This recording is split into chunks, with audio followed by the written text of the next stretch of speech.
Shoutout sa viewers natin, Sir God PM sa Yamaha F7 Bluetooth ko. Bakit wala daw siya makikita dito sa pinaka-mode niya ng line input dito. Itong mga line input ng ating mixer dito sa bawat channel natin. So dito idol, itong pinaka-mode niya idol ito para lang ito idol sa USB at saka ating pang Bluetooth. So ito lang siya, gamit lang talaga dito sa ating pang Bluetooth at saka pang USB. Pero pag nag-line input tayo dito, hindi na natin dito kailangan idol kahit naka Bluetooth man yung selection dito, yung naka-select man dito sa ating mixer, basta may ginamit tayo dito sa ating line input, once na nag-volume tayo dito ng fader kung saan tayo naka-line input dyan, tutunog na po yan, magkakaroon na po ng signal yung ating mixer dyan.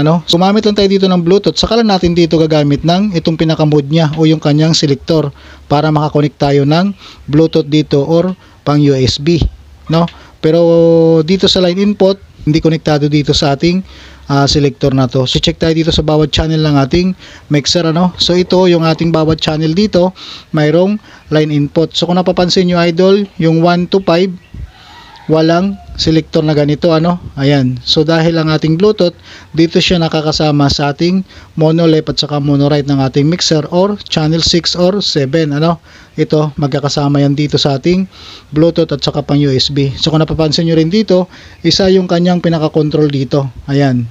Itong fader na to para sa 6 and 7 or Bluetooth or naka USB man tayo. Dito naman itong 1 to 5 natin, mayroon dito kanya-kanyang mga feeder, ayan.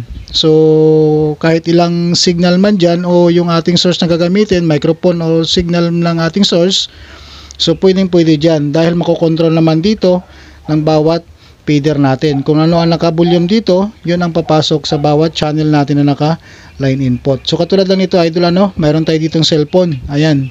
So gagamitan natin ng connector dito sa ating bawat line input ng ating mixer. So kahit naka-Bluetooth yan idol, isa yung pinaka-feeder ng ating 6 and 7 nakababa, hindi papasok yung pinaka-signal nito.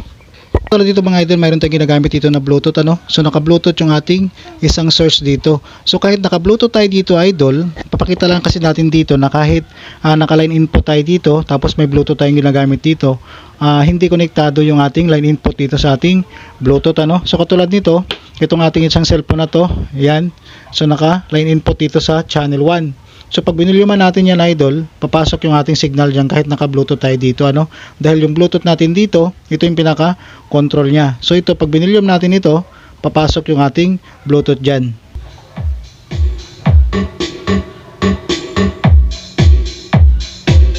So yan yung ating Bluetooth idol Pero ito idol naka-line input tayo dito sa ating channel 1. So dito pinapakita lang natin dito na kahit may ginagamit tayong Bluetooth, hindi konektado yung ating Bluetooth sa ating line input. So ibubulyum natin yung ating channel 1.